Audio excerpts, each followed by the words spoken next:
ನಾನೀಗ 10 number crochet ನೀಡಲ್ನ ತಗೋತಾ ಇದ್ದೀನಿ. ಈಗ 6 ಎಳೆ ದಾರನ ಸುತ್ತಿ ರೆಡಿ ಮಾಡಿ ಇಟ್ಕೊಂಡಿದ್ದೀನಿ. ಸೀರೆದು ಒಂದು ಕಡೆ ಎಡ್ಜ್ ಇರುತ್ತಲ್ವ, ಜಿಗ್ಜಾಗ್ ಆಗಿರೋ ಕಡೆ ರೈಟ್ ಸೈಡ್ಗೆ ಫಸ್ಟ್ ಒಂದು ನಾಟ್ ಹಾಕೊಳ್ಳೋದು. ನಾಟ್ ಅಂದರೆ ಸೀರೆ ಒಳಗಡೆಯಿಂದ ಸೂಜಿನ ಹಾಕಿ 6 ಎಳೆ ದಾರನ ಮತ್ತೆ ಸೂಜಿನ ತೊಗೊಂಬಂದು ಈ ಥರ ಸೂಜಿನ ಅದರ ಒಳಗಡೆ ಇನ್ಸರ್ಟ್ ಮಾಡಿ ಮತ್ತೆ ದಾರ ತಗೊಂಡು ಎಳೆದ್ರೆ ಒಂದು ನಾಟ್ ಬರುತ್ತೆ. ಅದೇ ಥರ ನಾನು ಇನ್ನೊಂದು ನಾಟ್ನ ಹಾಕೋತಾ ಇದ್ದೀನಿ. 2 ನಾಟ್ ಹಾಕಿದ ಮೇಲೆ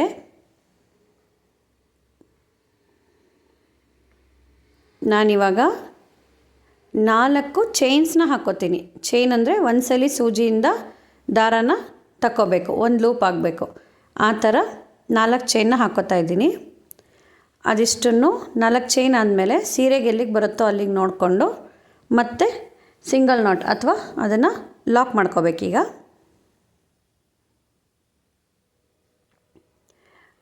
ಕೆಲವು ಸರಿ ದಾರ ಬಿಟ್ಟು ಹೋಗ್ತಾ ಇರುತ್ತೆ, ನೀಟಾಗಿ ನೋಡಿಕೊಂಡು ಸ್ವಲ್ಪ ಬಿಗಿ ಹಿಡಿದು ಲಾಕ್ ಮಾಡಿ. ಅಂದರೆ ತುಂಬ ಟೈಟಾಗೂ ಲಾಕ್ ಮಾಡಬೇಡಿ, ತುಂಬ ಲೂಸಾಗೂ ಲಾಕ್ ಮಾಡಬೇಡಿ.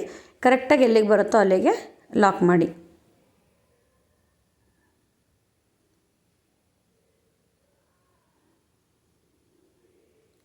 ಮತ್ತು 4 ಚೈನ್ ಹಾಕ್ಕೊತಾ ಇದ್ದೀನಿ. ನಾನೀಗ ತೋರಿಸ್ತಾ ಇರೋದು ಬ್ರೈಡಲ್ ಡಿಸೈನು.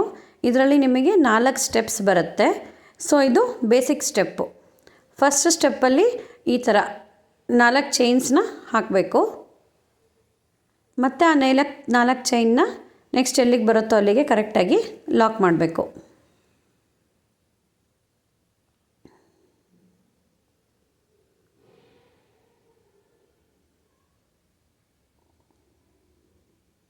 ನೋಡಿ, ಈ ಥರ 4 ಚೈನ್ದು 2 ಸರಿ ಹಾಕಿದ್ದೀನಿ.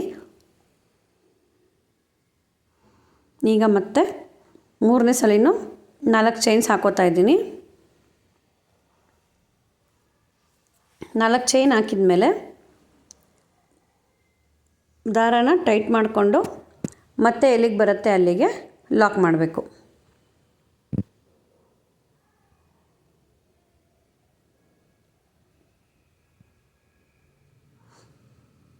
ಈ ಥರ 3 ಸ್ಟೆಪ್ಸ್ ಹಾಕಿ 4 ಚೈನ್ನ ಇಲ್ಲಿಗೆ ಲಾಕ್ ಮಾಡಿದ್ದೀನಿ. ಇಲ್ಲಿಗೆ ನಾನೊಂದು ಬೀಡ್ಸ್ ತೊಗೋತಾ ಇದ್ದೀನಿ.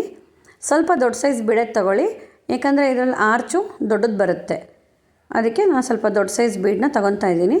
ಬೀಡನ್ನ ಇನ್ಸರ್ಟ್ ಮಾಡಿ ಮತ್ತು ಆ ಬೀಡನ್ನ ಫಸ್ಟು ಲಾಕ್ ಮಾಡ್ಕೋಬೇಕು. ನೋಡಿ, ಈ ಥರ ಸೂಜಿ ಒಳಗಡೆ ತಗೊಂಡು ಹೋಗಿ ಲಾಕ್ ಮಾಡಿ ಮತ್ತೆ ಅದನ್ನು ಸೀರೆಗೆ ಲಾಕ್ ಮಾಡಬೇಕು. ಎಲ್ಲಿಗೆ ಬರುತ್ತೋ ಅಲ್ಲಿಗೆ ಅಳತೆ ಹಿಡಿದ್ಬಿಟ್ಟು ಮತ್ತು ಸೀರೆಗೆ ಒಂದು ಸಲ ಲಾಕ್ ಮಾಡಿ.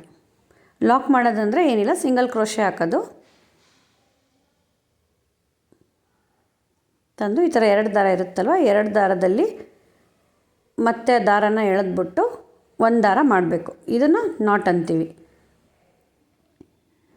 ಈ ಥರ ಬೀಡ್ಸ್ ಹಾಕಾದ್ಮೇಲೆ ಮತ್ತೆ ನಾನು 4 ಚೈನ್ಸ್ನ ಹಾಕ್ತಾಯಿದ್ದೀನಿ.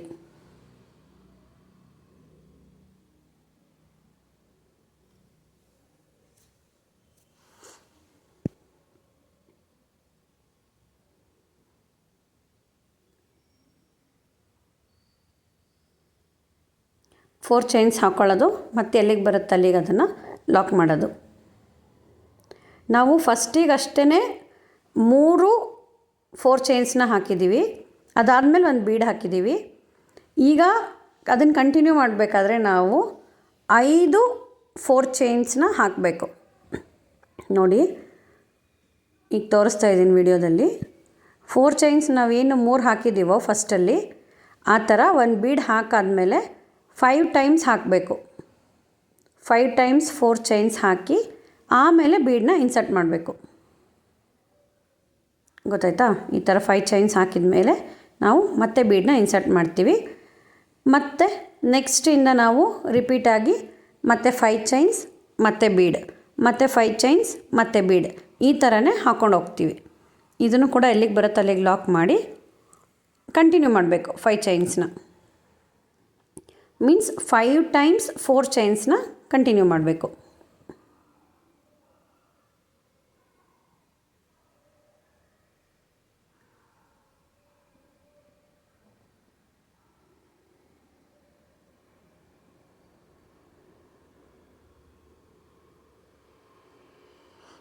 ಇದು ನಿಮಗೆ ಬೇಸ್ ಸ್ಟೆಪ್ಪು. ಇದೇ ಫಸ್ಟ್ ಸ್ಟೆಪ್ಪು. ಇದನ್ನು ಸ್ಯಾರಿ ಪೂರ್ತಿ ಹಾಕ್ಕೊಂಡು ಹೋಗಬೇಕು.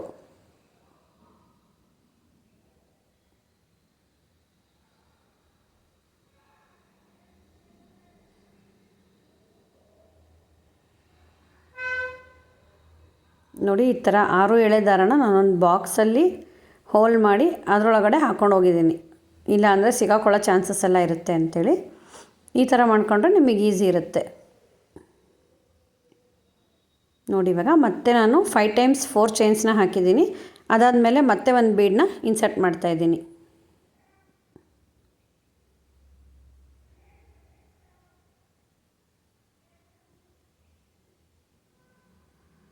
ಇದೇ ಪ್ರಾಸೆಸ್ನ ಕಂಟಿನ್ಯೂ ಮಾಡಿ.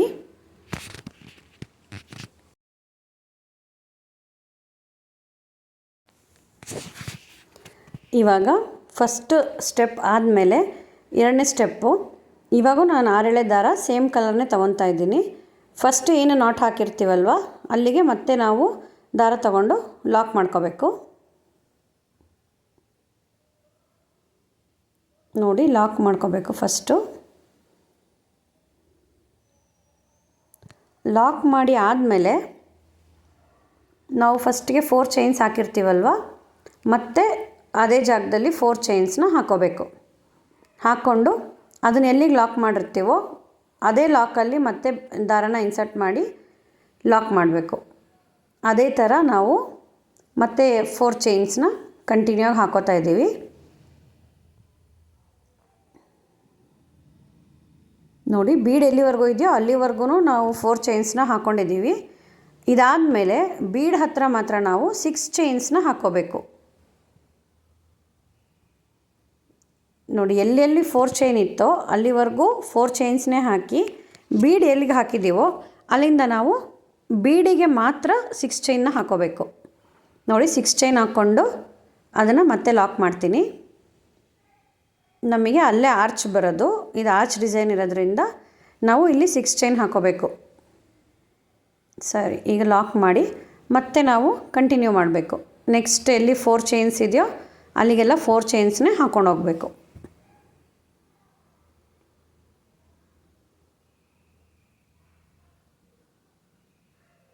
ಫೋರ್ ಚೈನ್ಸ್ ಹಾಕಿ ಮತ್ತೆ ಎಲ್ಲಿದೆಯೋ ಅಲ್ಲಿಗೆ ಲಾಕ್ ಮಾಡೋದು. ಇದು ಸೆಕೆಂಡ್ ಸ್ಟೆಪ್ಪು.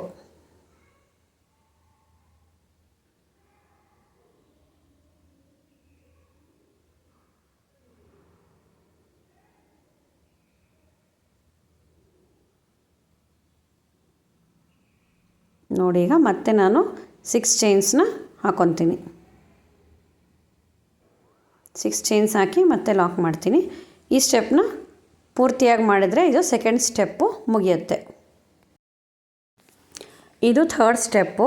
2 ಸ್ಟೆಪ್ಪು ಕಂಪ್ಲೀಟ್ ಆದಮೇಲೆ ಮತ್ತೆ ನಾನು ಸೇಮ್ ಕಲರ್ ದಾರನ ತಗೊಂಡು ಸ್ಟಾರ್ಟಿಂಗಲ್ಲಿ ಲಾಕ್ ಮಾಡಿದ್ವು ಅಲ್ಲಿಗೆ ಲಾಕ್ ಮಾಡ್ತಾಯಿದ್ದೀನಿ.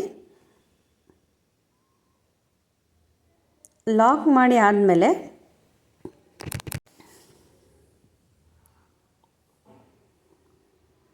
ನೋಡಿ, ಮತ್ತೆ 4 ಚೈನ್ಸ್ ಇತ್ತಲ್ವ ಅಲ್ಲಿಗೆ ನಾನು ಮತ್ತೆ 4 ಚೈನ್ಸ್ನ ಹಾಕ್ಕೊಂಡು ಅದನ್ನ ಎಲ್ಲಿಗೆ ಲಾಕ್ ಮಾಡಿದ್ವಲ್ಲ ಅದನ್ನು ಮತ್ತೆ ಲಾಕ್ ಮಾಡ್ತಾಯಿದ್ದೀನಿ.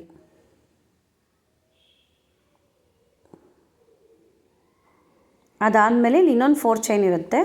ಆ 4 ಚೈನ್ನು ಕೂಡ ಅದ್ರ ಮೇಲ್ಗಡೆನೂ ಮತ್ತೆ 4 ಚೈನ್ ಹಾಕಿ ಲಾಕ್ ಮಾಡಬೇಕು.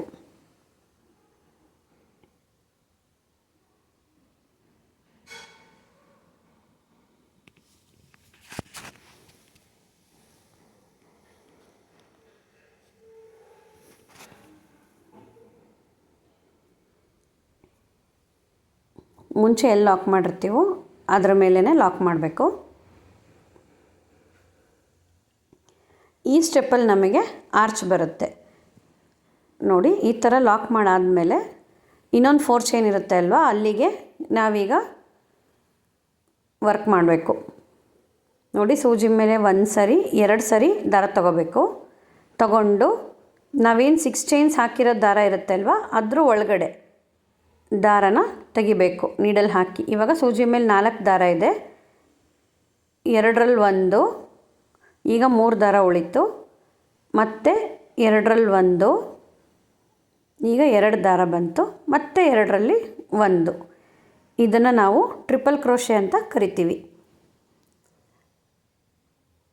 ಸೊ ಈ ಥರ ನಾವು ಟ್ರಿಪಲ್ ಕ್ರೋಶೆ ಹಾಕ್ಕೋಬೇಕು. ನೋಡಿ, ಸೂಜಿ ಮೇಲೆ 2 ಸರಿ ದಾರ ತಗೊಂಡು ಮುಂಚೆ ಏನಿದೆಯೋ 6 ಚೈನ್ಸ್ ಹಾಕಿರೋದು ಲೂಪು, ಅದರೊಳಗಡೆ ಸೂಜಿನ ಹಾಕಿ ದಾರ ತಗೋಬೇಕು. ಈ ಥರ 4 ದಾರ ಆದಮೇಲೆ 2ರಲ್ಲಿ 1, ಮತ್ತೆ 2ರಲ್ಲಿ 1, ಮತ್ತು 2ರಲ್ಲಿ 1, ಈ ಥರ ನಾವು ದಾರನ ತಗೋಬೇಕು. ಈ ಥರ ಟ್ರಿಪಲ್ ಕ್ರೋಶೆನ ಹಾಕ್ತಾ ಹೋಗಬೇಕು. 6 ಚೈನ್ಸ್ ಇದೆಯಲ್ಲ ಅದ್ರ ಮೇಲ್ಗಡೆ ಏನು ಮುಂಚೆ ಹಾಕಿದ್ದೀವೋ 4 ಚೈನ್ಸು ಅದನ್ನು ಬಿಟ್ಟು ಕೂಡ ನಮಗೆ 15 ಟ್ರಿಪಲ್ ಕ್ರೋಶೆ ಬರಬೇಕಿದ್ರ ಮೇಲ್ಗಡೆ. ಮೀನ್ಸ್ 15 ಟ್ರಿಪಲ್ ಕ್ರೋಶೆನ ನಾವು ಮಾಡ್ತೀವಿ. ನೀಡಲ್ ಮೇಲೆ 2 ಸರಿ ದಾರ ತಗೊಳ್ಳೋದು, ಲೂಪಲ್ಲಿ ಹಾಕೋದು, 2ರಲ್ಲಿ 1, 2ರಲ್ಲಿ 1 ಮತ್ತು 2ರಲ್ಲಿ 1, ಈ ಥರ ಟ್ರಿಪಲ್ ಕ್ರೋಶೆನ ಮಾಡ್ತಾ ಹೋಗಬೇಕು. ಈ 6 ಚೈನ್ಸ್ ಜಾಗದಲ್ಲಿ 15 ಟ್ರಿಪಲ್ ಕ್ರೋಶೆ ಕೂರುತ್ತೆ. ಆ 15 ಹಾಕೋದ್ರಿಂದ ನಮಗೆ ಆರ್ಚು ತುಂಬ ಚೆನ್ನಾಗಿ ಬರುತ್ತೆ. ನೋಡಿ, ನಾನೀಗ ಹಾಕ್ತಾ ಹೋಗ್ತೀನಿ. ಈಗ ಹಾಕಿದ್ದೀನಿ. 15 ಹಾಕಿದ ಮೇಲೆ ಫಿನಿಶಿಂಗ್ ಯಾವ ಥರ ಬರುತ್ತೆ ಅಂತ ನೀವೇ ನೋಡಿ. ಈಗ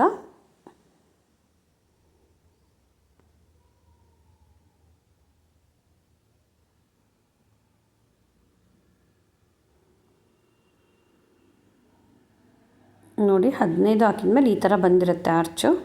ಇದನ್ನು ನಾವು ಎಲ್ಲಿ ಲಾಕ್ ಮಾಡಿರ್ತೀವಲ್ವ ಆವಾಗಲೇ 4 ಚೈನ್ಸ್ನ ಅಲ್ಲಿಗೆ ಲಾಕ್ ಮಾಡಬೇಕು.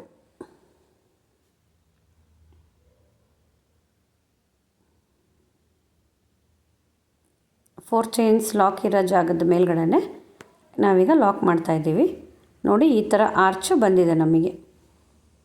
ಇದನ್ನೇ ಮತ್ತೆ ನಾವು ಕಂಟಿನ್ಯೂ ಮಾಡ್ತಾ ಹೋಗಬೇಕು.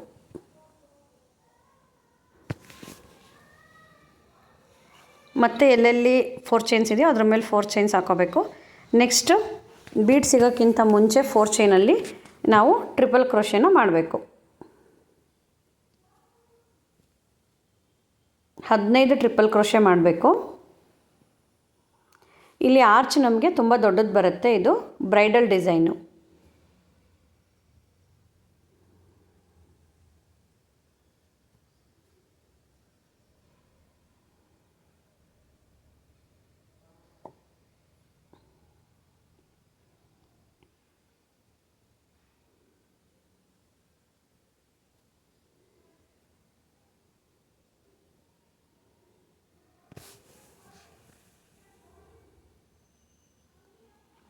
ಹದಿನೈದು ಟ್ರಿಪಲ್ ಕ್ರೋಶೆ ಕಂಪ್ಲೀಟ್ ಆದಮೇಲೆ ಆರ್ಚ್ ಕಂಪ್ಲೀಟ್ ಆಗುತ್ತೆ. ನೀವು ಇದನ್ನು ಕೌಂಟ್ ಮಾಡ್ಕೊತಾನೆ ಹಾಕಬೇಕು. ನೋಡಿ, ಇದು ಥರ್ಡ್ ಸ್ಟೆಪ್ಪು. ಥರ್ಡ್ ಸ್ಟೆಪ್ಪಲ್ಲಿ ಈ ಥರ ಆರ್ಚಸ್ ಮಾಡಿರ್ತೀವಿ. ಇದರಲ್ಲೇ ನಾವು ವೇರಿಯೇಷನ್ಸ್ ಕೂಡ ಮಾಡ್ಬೋದು. ಮೇಲ್ಗಡೆ 4th ಸ್ಟೆಪ್ಪಲ್ಲಿ ನಾವು ನಾಟ್ ಹಾಕೋಬೋದು, ಇಲ್ಲ ಬೇರೆ ಇನ್ನೊಂದು ಡಿಸೈನ್ ಬರುತ್ತೆ ಪೀಕೋಟ್, ಅದನ್ನು ಹಾಕೋಬೋದು. 3 ಸ್ಟೆಪ್ ಕಂಪ್ಲೀಟ್ ಆದಮೇಲೆ ಇದು 4ನೇ ಸ್ಟೆಪ್ಪು. ನಾನು ಇದರಲ್ಲಿ ಕಾಂಟ್ರಾಸ್ಟ್ ದಾರನ ತೊಗೋತಾ ಇದ್ದೀನಿ. ಅಂದರೆ ಸ್ಯಾರಿಲಿ ರಸ್ಟ್ ಆರೆಂಜು ಮತ್ತು ಬ್ಲ್ಯಾಕ್ ಕಲರ್ ಇರೋದ್ರಿಂದ ನಾನು ಬ್ಲ್ಯಾಕ್ ತೊಗೊತಾ ಇದ್ದೀನಿ. ಫಸ್ಟು ಎಲ್ಲಿಗೆ ಇರುತ್ತೋ ಅಲ್ಲಿಗೆ ಲಾಕ್ ಮಾಡಿಕೊಂಡು 4 ಚೈನ್ಸ್ ಏನಿರುತ್ತೋ ಅಲ್ಲಿ 4 ಚೈನ್ಸ್ ಹಾಕೋಬೇಕು. ಅದಾದಮೇಲೆ ನಾವು ನೋಡಿ, ಇಲ್ಲಿ ಸ್ಟಾರ್ಟಿಂಗಲ್ಲಿ ನಾವು ಟ್ರಿಪಲ್ ಕ್ರೋಶೆನ ಮಾಡ್ತೀವಿ.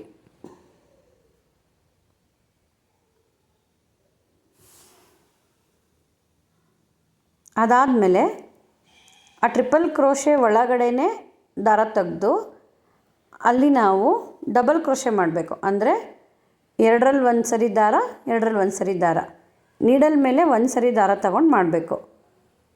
ಅಲ್ಲಿ ನಾವು 2 ಚೈನ್ ಹಾಕಿ ಅದಾದಮೇಲೆ ಬೀಡ್ ಇನ್ಸರ್ಟ್ ಮಾಡ್ತಾಯಿದ್ದೀನಿ.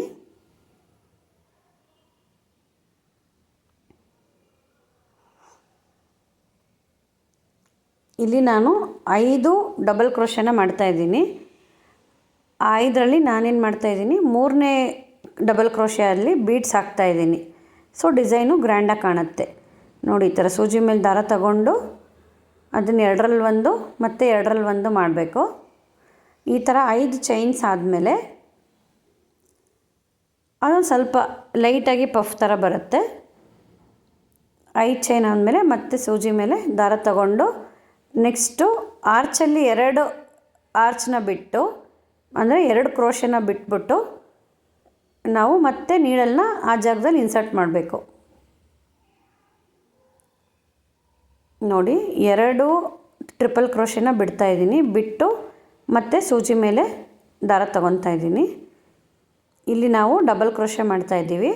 ಡಬಲ್ ಕ್ರೋಶೆ ಆದಮೇಲೆ 2 ಸರಿ ಚೈನ್ ಹಾಕ್ಕೊತಾ ಇದ್ದೀವಿ.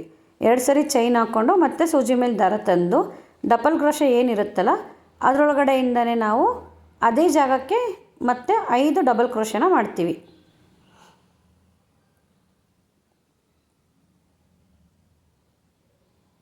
ಆ 5 ಡಬಲ್ ಕ್ರೋಶೆ ಮಾಡುವಾಗ 3ನೇ ಡಬಲ್ ಕ್ರೋಶೆಯಲ್ಲಿ ನಾವು ಬೀಡನ್ನ ಇನ್ಸರ್ಟ್ ಮಾಡ್ತೀವಿ.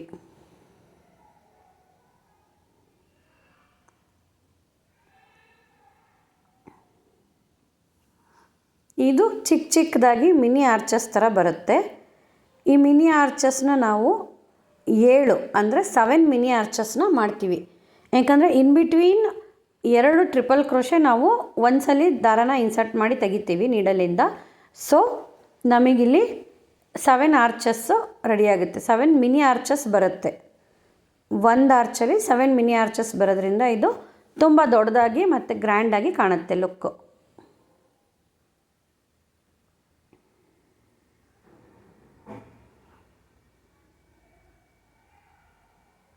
ನೋಡಿ ಇದೇ ಸ್ಟೆಪ್ನ ಕಂಟಿನ್ಯೂ ಮಾಡ್ತಾ ಹೋಗಬೇಕು.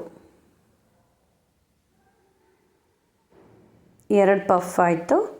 ಇದಾದಮೇಲೆ ಮತ್ತೆ ಸೂಜಿ ಮೇಲೆ ದಾರ ತಗೊಂಡು ಮತ್ತೆ 2 ಟ್ರಿಪಲ್ ಕ್ರೋಶನ ಬಿಟ್ಟು ನೀಡಲ್ನ ಇನ್ಸರ್ಟ್ ಮಾಡಿ ದಾರ ತಗೊಂಡು 2ರಲ್ಲಿ 1 ಮತ್ತು 2ರಲ್ಲಿ 1 ಡಬಲ್ ಕ್ರೋಶನ ಮಾಡಬೇಕು.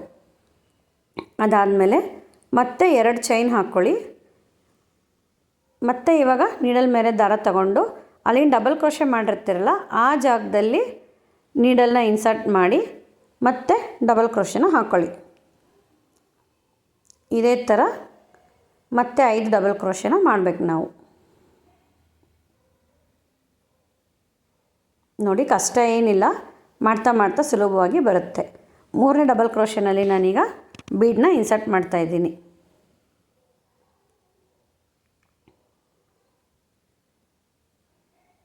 ಇದೇ ಥರ ನಾವು 7 ಮಿನಿ ಆರ್ಚಸ್ನ ಒಂದು ಬಿಗ್ ಆರ್ಚ್ಗೆ ಕೊಡ್ತೀವಿ. ಅದಾದಮೇಲೆ ಮಿಡ್ಲಲ್ಲಿ ಏನು ನಾವು 4 ಚೈನ್ಸ್ ಅಂತ ಜಾಗ ಬಿಟ್ಟಿರ್ತೀವಲ್ಲ ಅಲ್ಲಿ ನಮಗೆ ಒಂದೊಂದು 4 ಚೈನಿನ ಜಾಗ ಸಿಗುತ್ತೆ. ಅಲ್ಲಿ ನಾವು ಕುಚ್ಚನ್ನ ಕಟ್ಬೋದು. ಕುಚ್ಚು ಕಟ್ಟಿದರೆ ತುಂಬ ಗ್ರ್ಯಾಂಡಾಗಿ ಕಾಣುತ್ತೆ. ಇದನ್ನು ಹಾಗೆ ಬಿಟ್ಟರೆ ಚೆನ್ನಾಗಿ ಕಾಣಲ್ಲ ಈ ಡಿಸೈನು. ಯಾಕಂದರೆ ನಾವು ಮಿಡ್ಲಲ್ಲೆಲ್ಲ ತುಂಬ ಚೈನ್ಸ್ ಹಾಕಿದ್ದೀವಿ. ಸೊ ಕುಚ್ಚು ಕಟ್ಟಿದ್ರೇ ಚೆನ್ನಾಗಿ ಕಾಣುತ್ತೆ. ಲುಕ್ ಅಂತೂ ತುಂಬ ಚೆನ್ನಾಗಿ ಬರುತ್ತೆ ಫಿನಿಶಿಂಗು. ನೋಡಿ ಈ ಥರ ಹಾಕ್ತಾ ಹಾಕ್ತಾ ನಾವು 7 ಮಿನಿ ಆರ್ಚಸ್ನ ಕ್ರಿಯೇಟ್ ಮಾಡ್ತೀವಿ.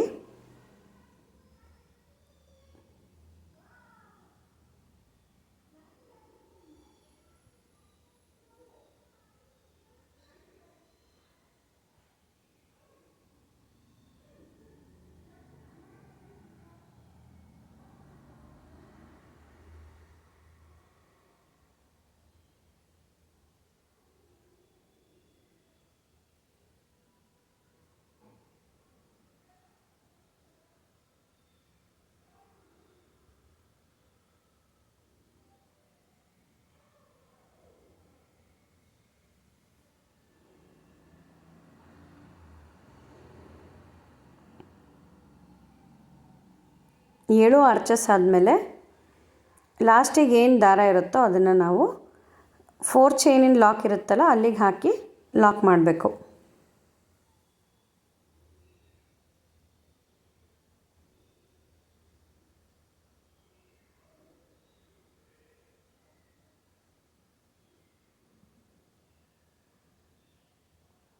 ನೋಡಿ 7 ಆರ್ಚಸ್ ಆದಮೇಲೆ ಈ ಥರ ಕಾಣುತ್ತೆ.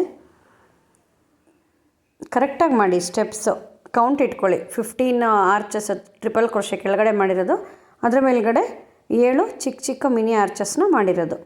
ಇದನ್ನು ಮತ್ತೆ ನೆಕ್ಸ್ಟು ಆ 4 ಚೈನ್ಸ್ ಇರೋ ಕಡೆ ಲಾಕ್ ಮಾಡಬೇಕು. ಮತ್ತು 4 ಚೈನ್ ಎಲ್ಲಿದೆಯೋ ಅಲ್ಲಿ 4 ಚೈನ್ ಹಾಕಿ ಸೇಮ್ ಸ್ಟೆಪ್ನ ಕಂಟಿನ್ಯೂ ಮಾಡಬೇಕು. ಎಲ್ಲ ಕಂಟಿನ್ಯೂ ಆದಮೇಲೆ ಫಿನಿಶಿಂಗ್ ಹೇಗಿದೆ ಅಂತ ನೋಡಿ ಈ ಥರ ಕಾಣಿಸುತ್ತೆ. ತುಂಬ ಚೆನ್ನಾಗಿದೆ ಅಲ್ವಾ ಫ್ರೆಂಡ್ಸ್? Thank you.